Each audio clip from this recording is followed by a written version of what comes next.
Bonjour à toi, cher spectateur. Aujourd'hui, on va essayer de s'attaquer à quelque chose qui est un assez gros morceau, Tusk.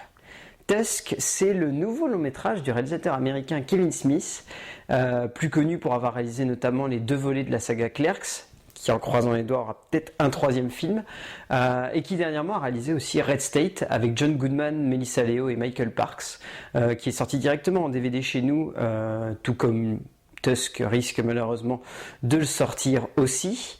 Tusk, rapidement, c'est l'histoire de Wallace, un jeune podcasteur américain qui va se retrouver à devoir partir au Canada pour interviewer un jeune garçon qui a fait une vidéo sur internet et qui est devenu très populaire, sauf qu'en arrivant là-bas, le jeune garçon s'est suicidé. Donc résultat, il se retrouve sans sujet.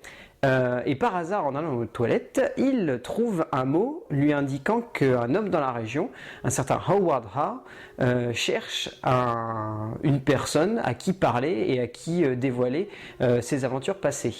Il décide de se rendre là-bas. Et voilà, on va s'arrêter là parce que sinon on risque de dévoiler l'essence même du film.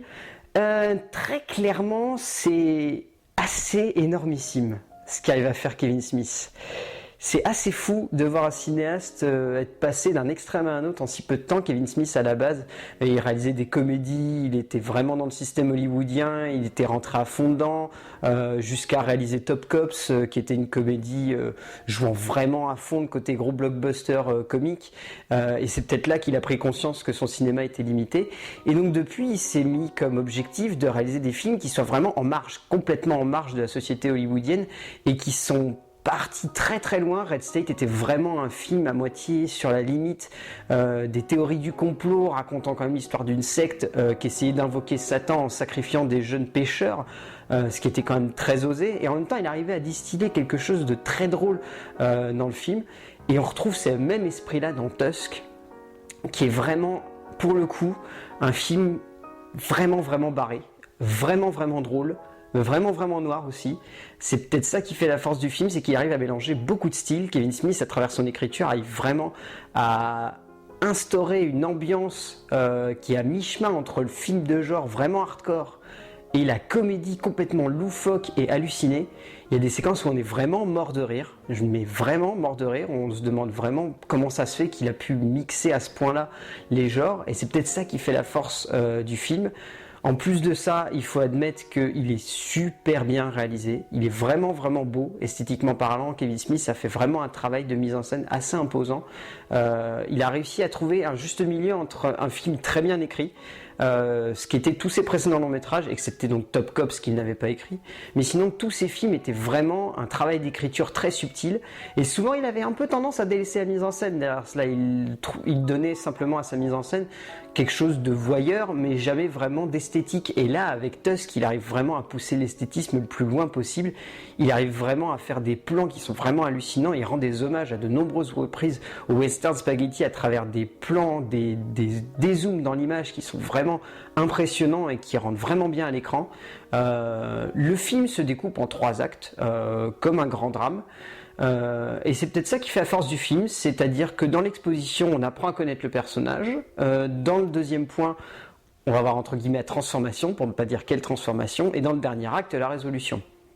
Le deuxième acte étant vraiment un jeu de mise en parallèle entre ce que nous a dit et ce que nous a montré Wallace dans la première partie et ce qu'il est en réalité. C'est ça qui est un peu intéressant, c'est que le film va beaucoup jouer avec ce point de vue-là et avec les apparences, parce que le film est quand même très virulent d'un point de vue critique sur l'humanité. Il a tendance à être vraiment noir par moments, ce qui peut perturber certaines personnes, mais c'est ce qui fait la force du film, c'est-à-dire que Kevin Smith essaye à la fois d'instaurer un schéma classique de cinéma de genre ou de film fantastique, et en même temps d'instaurer quelque chose de plus subtil qui va critiquer l'humanité et qui va en même temps la critiquer pour nous montrer nos défauts, mais aussi les montrer en disant tout simplement regardez comment on est con, voilà, c'est tout. Il cherche pas à donner de résolution, il cherche pas à faire son plus grand penseur que n'importe qui, il cherche simplement à montrer des faits et à dire oui, moi aussi je le suis autant que vous, il n'y a pas besoin d'édulcorer la vérité, il n'y a pas besoin d'analyser ou quoi que ce soit, il faut simplement le montrer comme ça. Et c'est sûrement ça qui fait la force de Tusk, en plus évidemment de ses acteurs principaux. Justin Long est vraiment impressionnant dans le rôle de Wallace. Il en impose dès les premières minutes, c'est vraiment l'une des grandes forces du film. Et Michael Parks en face est absolument extraordinaire. Il est vraiment, vraiment jouissif dans le rôle du méchant. C'est la deuxième fois qu'il tourne avec Kevin Smith après Red State. Et on sent qu'ils essayent tous les deux de rechercher une figure du mal qui soit en même temps terrifiante, mais en même temps touchante. Et c'est peut-être ça qui fait la force de leur duo, c'est qu'ils arrivent vraiment à trouver des personnages qui sont vraiment impressionnants. Puis en plus, il y a Genesis Rodriguez qui apporte le petit côté féminin, sans grand plus du film, mais bon, qui est toujours là. Et puis, il y a un second rôle qu'il vaut mieux ne pas citer, qu'il vaut mieux tout simplement découvrir, c'est le personnage de Guy Lapointe, qui est très certainement joué par le meilleur caméo de l'année. D'ailleurs, l'acteur, quand vous le verrez, vous direz, il se spécialise maintenant que dans les caméos, mais il est vraiment impressionnant et le personnage en plus apporte vraiment beaucoup de drôlerie au film, donc c'est vraiment réussi. Donc ouais, Tusk, c'est une des bonnes surprises de cette fin d'année 2014. Espérons qu'il sorte en DVD chez nous. Peut-être, sait-on jamais. On va bien voir. Voilà, donc Tusk à voir absolument. A plus.